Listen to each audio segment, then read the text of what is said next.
podcast da mineração é patrocinado pela Agência para o Desenvolvimento e Inovação do Setor Mineral Brasileiro, a ADIM. Atobin, empresa de engenharia e tecnologia, oferecem soluções para todas as fases do projeto, desde a coleta de requisitos até a implantação. Consultoria ígnea, geologia e meio ambiente. Empresa especializada em mineração, geologia, pesquisa mineral, planejamento administrativo de processos minerários e consultoria ambiental. Olá, pessoal, sejam bem-vindos a mais uma entrevista aqui no podcast da mineração. E hoje eu estou aqui com a grande honra aqui da presença de Arthur Pinto Chaves, uma pessoa que está escrito aí nos anais e na história da mineração. Arthur, muito obrigado mesmo pela sua presença. É um prazer estar com você, Jorge. Eu que agradeço. Beleza. Pessoal, lembrando que o podcast da mineração é patrocinado pela ADIMB, tá? Agência para o Desenvolvimento e Inovação do Setor Mineral Brasileiro. Acesse adimb.org.br. A empresa de engenharia Atobin, né, que trabalha com desde a importação dos dados iniciais do projeto até a fase final. Acesse atobin.com. E a Ígnea Consultoria e Meio Ambiente, tá? É uma empresa que faz consultoria mineral, geologia, prospecção e muito mais. Acesse o site igneabr.com.br. Como eu falei, estou aqui com Arthur, né, Pinto Chaves, que possui graduação em engenharia metalúrgica, é mestre em tecnologia mineral, doutorado, livre docência, professor titular pela Universidade de São Paulo, né? Tem aí, já passou por empresas como engenheiro júnior, assessor de diretoria de IPT, gerente de processos minerais da Paula Bib Engenharia, gerente de planejamento e desenvolvimento de empresas, de várias empresas, né? Avaliador do curso de engenharia de Minas da Universidade Federal de Campina Grande durante aí algum tempo, tá certo? Já foi professor visitante na Universidade Maior de San Agustín, no Peru, tá? E também é do membro consultivo da Fundação Gorsex. Ou seja, tudo isso, só isso, e além também de escrever um dos livros que todo mundo que trabalha com mineração conhece, que é o de tratamento de minérios, né? Criado lá pelo CETEM, que a gente vai falar sobre isso aqui também, Arthur. Então, Arthur, deixa eu lhe perguntar aqui, né? Fala um pouco para a gente assim, da sua trajetória pessoal e profissional. Muito bom. Eu sou engenheiro metalurgista de formação. E o meu primeiro emprego foi no IPT, Instituto de Pesquisas Tecnológicas de São Paulo, e eu fiquei lotado na COSIPA, naquele tempo a Companhia Siderúrgica Paulista, lá em Piaçaguera. E aí eu comecei a trabalhar na coqueria e tive que me interessar, tive que me aprofundar em carvões, tanto na utilização do carvão metalúrgico para a coqueria, como no beneficiamento do carvão. E isso aí, ao mesmo tempo, eu estava fazendo o mestrado no curso de Engenharia de Minas. Eu sou mestre em Tecnologia Mineral e desse mestrado surgiu o contato com o professor Paulo Habib, que era o chefe do departamento, foi membro da minha banca, e eu acabei indo trabalhar com ele. E aí foi o fator decisivo na minha vida, trabalhar com o professor Paulo Habib, com a equipe maravilhosa que ele tinha. Foi uma verdadeira escola para toda uma geração de engenheiros tratamentistas, engenheiros de minas, engenheiros metalurgistas, a Paulo Habib, enquanto existiu, e principalmente na época que o professor Paulo Habib era vivo. Isso decidiu minha vocação, decidiu minha carreira. Eu fui gerente do laboratório do Paulo Habib, depois gerente de processos minerais. Depois do falecimento do professor Paulo Habib, a empresa mudou muito e eu acabei me desentendendo lá dentro e fui trabalhar na Promon Engenharia. Era outro padrão de empresa, foi também decisivo na minha formação. De lá eu voltei para o IPT,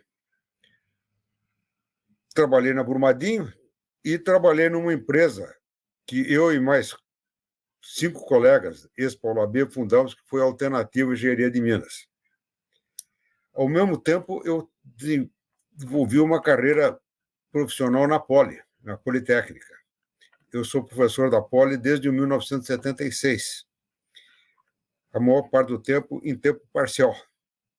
Então, eu dava aula na sexta-feira à tarde e o resto da semana trabalhava nas empresas de engenharia, nas empresas de mineração onde eu participei. Essa daí, basicamente, é a minha trajetória.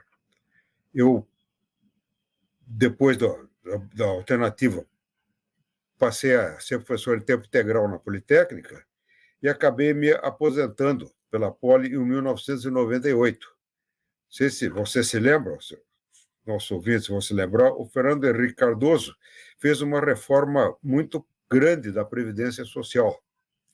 E todos os benefícios que nós, professores universitários, teríamos, íamos perder.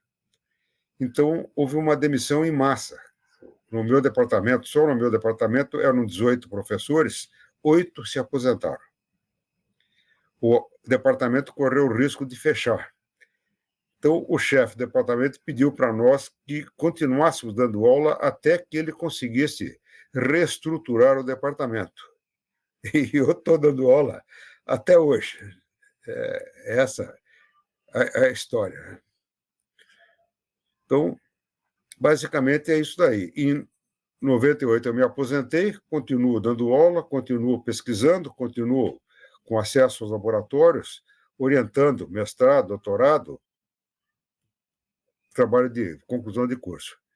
Eu acho que isso resume a minha trajetória. Nossa, realmente como é que eu posso falar? É inspirador, né? A gente escuta assim, somente quem tem essa paixão, né, de dar aula. Minha família é de professores, né? Minha mãe é professora, meu irmão, e já dei aula em algum momento da minha vida e vejo que é um sacerdócio mesmo, né? Ainda mais, como o senhor falou, que saiu e continua, né? Até reestruturar vai ser uma batalha que nunca vai ter fim, né? Essa formação de bons profissionais. Muito bom, Jorge. Professor, explica para nossos ouvintes, né? Quando a gente fala de Arthur Pinto Chaves, a gente só lembra do seu livro, a gente vai falar um pouco mais na frente. Mas explica como surgiu, né, essa paixão por tratamento de minérios. Pois é, o tratamento de minérios, quem trabalha em tratamento de minérios fala que é uma cachaça. Vicia a gente, empolga você não consegue largar depois. O bacana do tratamento de minérios é que cada minério é um minério. Eu dou exemplo, Itabira, em Minas Gerais, onde a Vale do Rio Doce começou. Você tinha lá a mina do Cauê, que está exaurida hoje, e a mina da Conceição. Em linha reta, não deve dar 12 quilômetros, uma da outra. Os minérios são totalmente diferentes. Numa, a gente beneficiava por separação magnética de alta intensidade. Na outra, o beneficiamento era por flotação. Então, isso que é o que apaixona a gente no tratamento de minérios. Cada minério que aparece é um problema diferente, que precisa ser enfrentado, precisa ser resolvido, e é um desafio constante para a nossa inteligência, para a nossa experiência. Você não consegue levar uma solução, por mais bem-sucedida que tenha sido num lugar, para outro lugar. É um assunto inesgotável. Daí a minha paixão pelo tratamento. Você falou um negócio muito interessante, Arthur. É uma solução de um local, não ipsis literis, não dá para ser colocado no outro, né? Mas eu sempre falo da mineração, é isso. Cada avanço, cada mês, cada descoberta é um trabalho diferente. Então, se apaixonando pela mineração, você trabalha 20 anos, são 20 anos, um diferente do outro. Exatamente. Vale para mineração, vale para o meio ambiente, vale para tudo relacionado com a extração de minérios. É inesgotável. Exatamente, inesgotável. Arthur, diante do que você respondeu, né? Como é que você avalia, então, os desafios enfrentados na indústria de tratamento de minérios hoje em dia? Hoje em dia a coisa está ficando cada vez mais complicada. Os minérios fáceis de trabalhar, os minérios ricos, estão esgotados. A fronteira mineral está cada vez mais distante. Aqui no Brasil é dentro da floresta amazônica. Quando eu era criança, a gente estudava o mapa do Brasil, diziam na planície amazônica. Diziam, os livros de texto de geografia diziam que era a maior planície do mundo. Hoje a gente sabe que não é nenhuma planície. E, para isso, precisou a Operação Radan. Você é mais novo do que eu, mas em 64, 65, os militares fizeram o mapeamento da planície amazônica com radar, o projeto Radan, Radar da Amazônia. E aí que nós descobrimos toda a topografia, todos os acidentes geográficos, rios que eram desconhecidos, revelados por essa prospecção com radar. Esse é um desafio, quer dizer, cada mina nova que se implanta tem que levar toda a infraestrutura para esses lugares distantes. Não tem estrada, não tem energia elétrica, não tem rotas para retirada do concentrado, para chegada dos equipamentos, para chegada dos insumos. Não tem nenhuma cidade para abrigar o pessoal técnico. E muitas vezes há um conflito entre o pessoal residente na área e os especialistas, os técnicos que estão chegando. Isso é um conflito cultural muito natural, esperado mesmo. As companhias de mineração hoje tentam empregar o máximo de pessoal local, justamente para capacitar essa população, para promover o desenvolvimento dessa população. Esse é um aspecto muito importante, o aspecto humano. Do ponto de vista dos minérios, os teores estão cada vez mais baixos, minérios cada vez mais pobres e difíceis de concentrar. Você tem que moer cada vez mais fino, os métodos gravíticos já deixam de funcionar, a flotação fica muito problemática, a presença de lamas aumenta o consumo de reagentes, tudo isso torna o tratamento cada vez mais difícil nos dias de hoje. No sentido contrário, nós temos os novos desenvolvimentos de equipamentos. Quer dizer, a indústria, os fabricantes de equipamento estão desenvolvendo, e a uma velocidade muito, muito grande, equipamentos inéditos. Quando eu comecei a trabalhar, o sorting, a catação, seria o termo correto, né, era apenas óptico. Você via a cor, via a textura e separava pedra preta para cá, pedra branca para lá. Hoje nós temos uma tecnologia extremamente sofisticada, graças à inteligência artificial e graças ao desenvolvimento dos computadores. Uma câmera fotografa as partículas que estão passando sobre uma monocamada, um transportador de correia, localiza cada um e identifica cada partícula de acordo com o padrão pré-estabelecido e o separador separa partícula por partícula. Você vê que coisa fantástica, né? E não só a cor, mas transparência, dimensões, até uma verdadeira análise química é possível de fazer por fluorescência e raio-x em cima de cada partícula. Então, a precisão da separação é maravilhosa. Outro setor, só para dar um exemplo, né, teve um desenvolvimento muito grande, foi a separação magnética.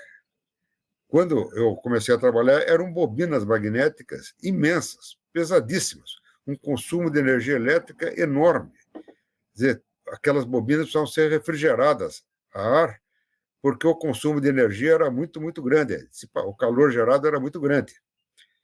Aí apareceram os ímãs de terras raras. A separação magnética ficou muito mais barata, os equipamentos ficaram muito mais leves, o investimento ficou muito menor. O que era inviável há 30 anos atrás, hoje é facilmente praticável e a capacidade dos equipamentos está crescendo cada vez mais.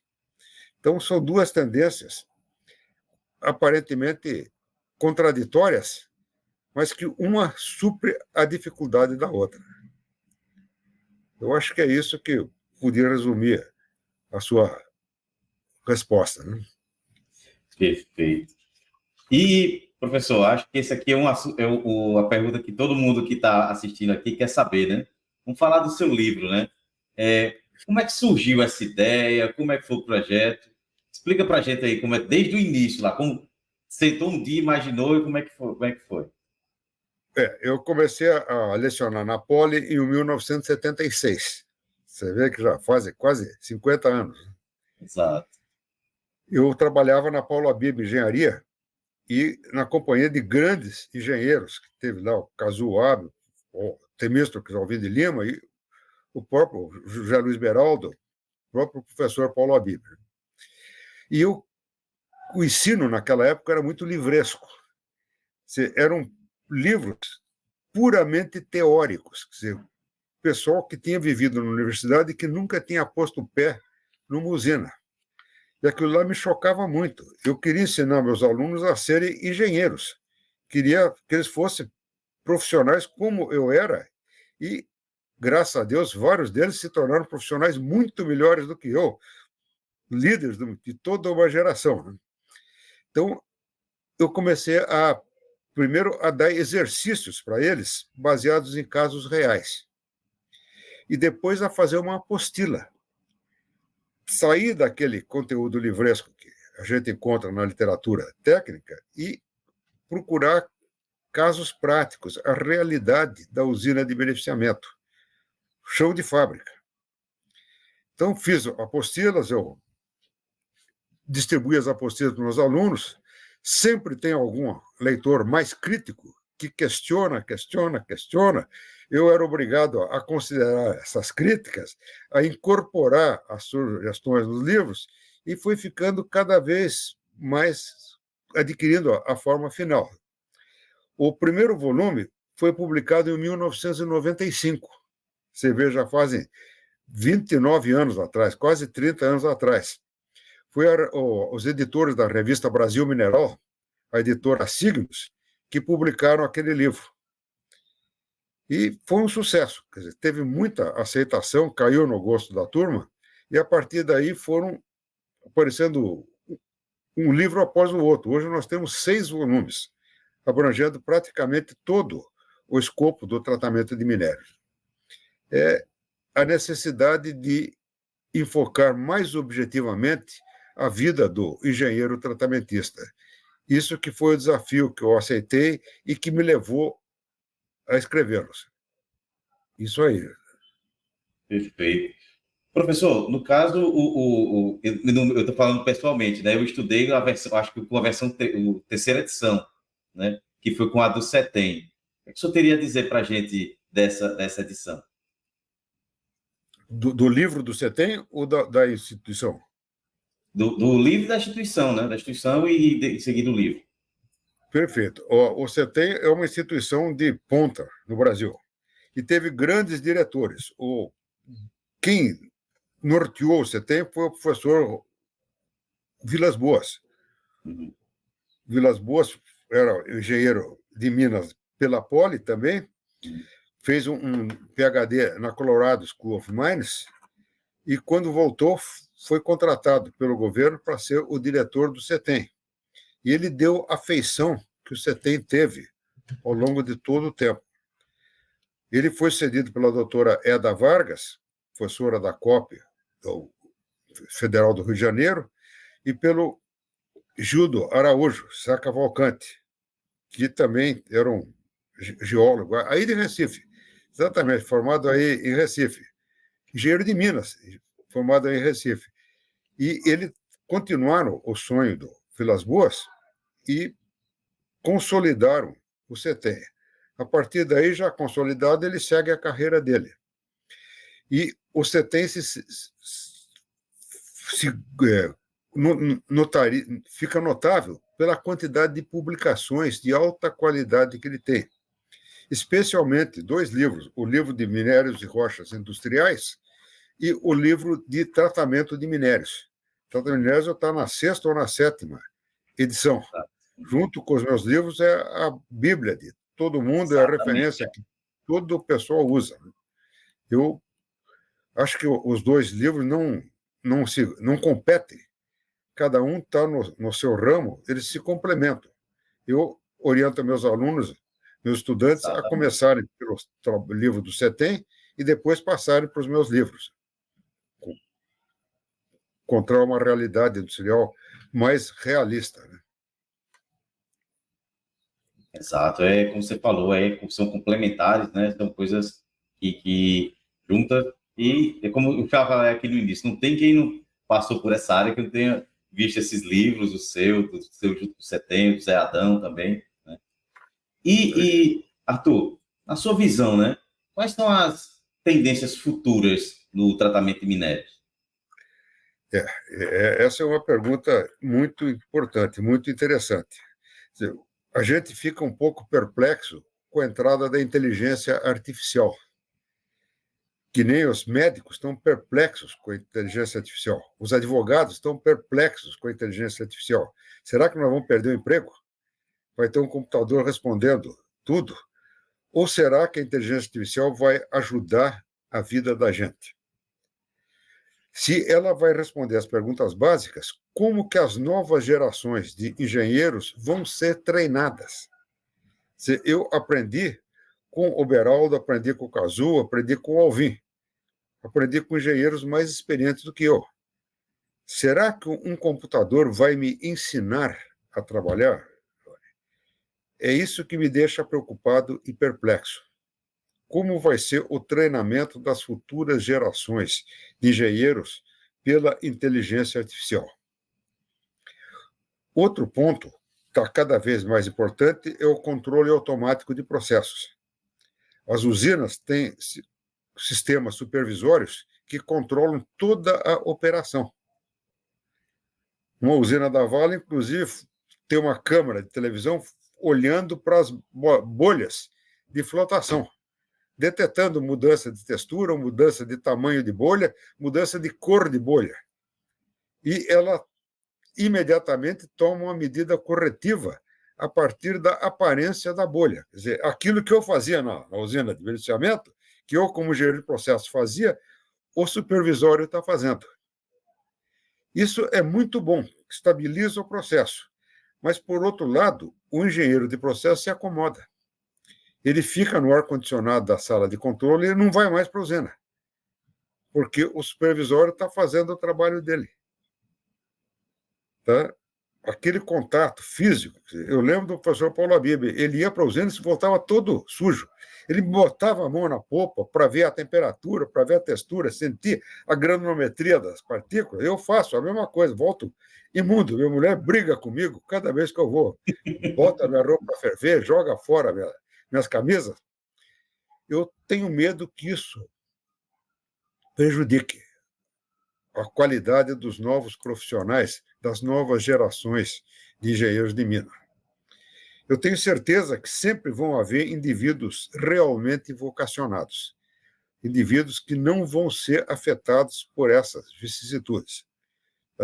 Eu tenho viajado muito pelo Brasil, tenho conhecido muitas escolas novas de engenharia e fico empolgado com o entusiasmo dos novos estudantes, dos novos engenheiros que estão sendo formados lá no Pará, no Amazonas, aí no Nordeste. Quer dizer, é uma nova geração idealista, romântica, como eu era há 50 anos atrás. Então, isso me empolga bastante. Eu já comentei com você dos novos equipamentos. Então, essa realidade dos novos equipamentos é uma realidade que não dá para ignorar. Eu falei dos sorters, dos aparelhos de sorting. A Nexa tem 6 sorters fazendo a pré-concentração do minério dela. Isso aumentou a produção da usina em 30%.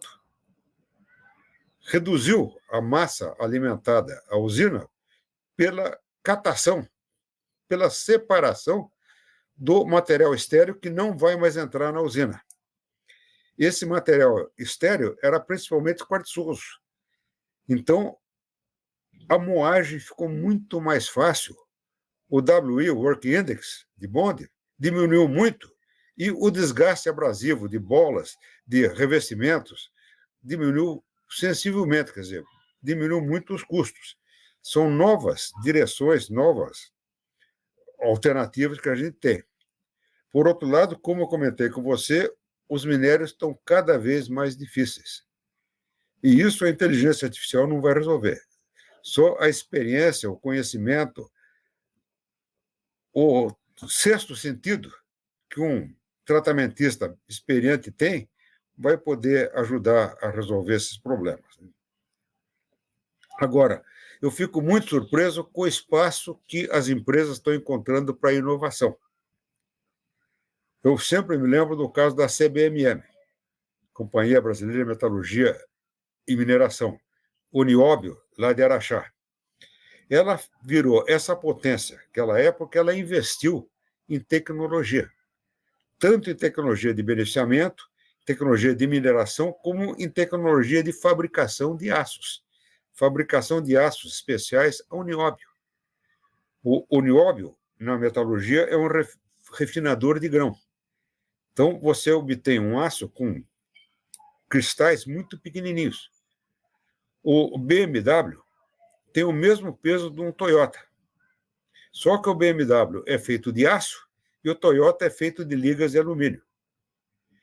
No caso de uma pancada, a sobrevida do BMW de quem está lá dentro é muito maior do que no caso de um Toyota, apesar do Toyota ser outro carro maravilhoso. Já tive 2 Toyotas.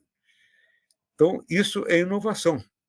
Hoje em dia, a CBMM está focada no uso do óxido de nióbio na fabricação de baterias para carros elétricos. Ela continua se reinventando, se renovando, inovando tecnologicamente os seus produtos. A Samarco é outra empresa que continua se reinventando. Em 77, ela montou uma usina. Naquela época, todo mundo queria granulado e sinter feed. Ela montou uma usina para produzir pellet feed, mandava esse pellet feed para Anchieta, no Espírito Santo, para fazer Pelotas, e, na época, era o maior exportador de todo o mundo de Pelotas, uma tecnologia nascente. Para mandar esse minério lá de Germano até Anchieta, Ponta do Bu, ela construiu um mineroduto, coisa inédita. Esse mineroduto está operando até hoje, já foi ampliado 3 vezes e continua inovando, continua sendo o modo de transporte mais barato que existe. Hoje em dia, a Samarco está estudando, ela foi a primeira que instalou colunas de flotação no Brasil.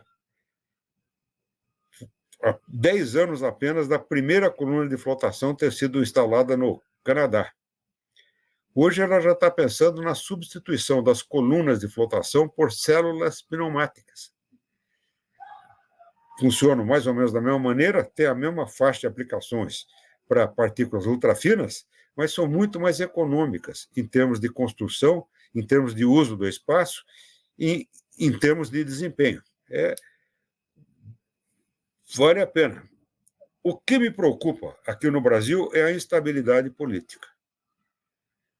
Você vê, nós estamos com um governo ganancioso, um governo que quer meter a mão no bolso da gente de tudo quanto é jeito. E o presidente escolheu a mineração como a galinha dos ovos de ouro. Está querendo taxar cada vez mais a produção mineral.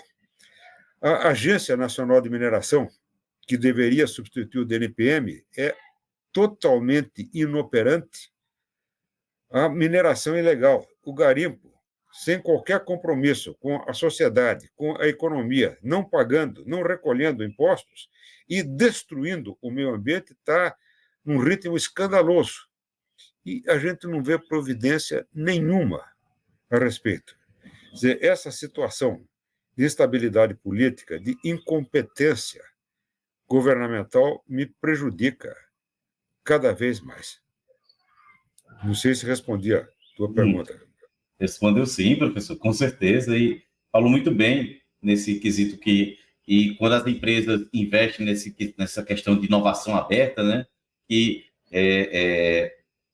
eu sempre vejo que, por exemplo, quando se fala em inovação aberta, eles não chegam querendo contratar uma empresa, eles chegam com um problema e dizem, o que é que você tem de tecnologia de conhecimento para me auxiliar? A empresa, como o senhor falou, a Nexa, a CBMM, todos eles investiram em inovação aberta e tiveram esse retorno, sobretudo nesse tocante também tratamento de minério. Exatamente. A outra tendência é o aproveitamento integral do minério. Quer dizer, não mais tentar criar subprodutos. Quer dizer, aquelas barragens de rejeito são um capítulo totalmente encerrado da história da mineração brasileira. Hoje a gente tenta recuperar o rejeito não só para diminuir o volume de rejeitos, mas agregar um produto útil, um produto vendável, economicamente valioso para a produção mineral. Tendência irreversível. É verdade, professor. O senhor tem completamente razão, né? E chegando aqui ao final desse bate-papo, professor, que gostaria que ficaria o resto do dia, o resto da tarde aqui conversando, mas já deixo espaço para o senhor retornar. Que mensagem o senhor gostaria de deixar para os nossos ouvintes sobre essa área que o senhor gosta tanto e é apaixonado, que é o tratamento de minérios? Muito bom. A mensagem é que a mineração, tanto a lavra, como o beneficiamento, como a recuperação da área degradada, são um desafio constante, um desafio permanente. E nós, como profissionais da área, engenheiros, geólogos, metalurgistas, químicos, ambientalistas, temos que aceitar esse desafio e enfrentá-lo com as armas que nós temos. Tentar fazer isso da melhor maneira possível, com o maior profissionalismo, com o maior espírito profissional possível. Nós temos que tentar ser os profissionais mais competentes que nós possamos ser. Cada um de nós tem as nossas limitações, tem nossas preferências, tem as nossas implicâncias. Cada um de nós tem as suas idiosincrasias, as coisas que não gosta de fazer. Eu tive que, muitas vezes na vida, trabalhar com engenharia econômica, avaliação de projetos. Quer dizer, eu não gosto de fazer isso. Mas, como parte da minha vida de engenheiro, eu tive que fazer e tentei fazer o melhor possível. Então, essa é a mensagem que eu deixo para os meus colegas, para os nossos ouvintes, para os seus ouvintes.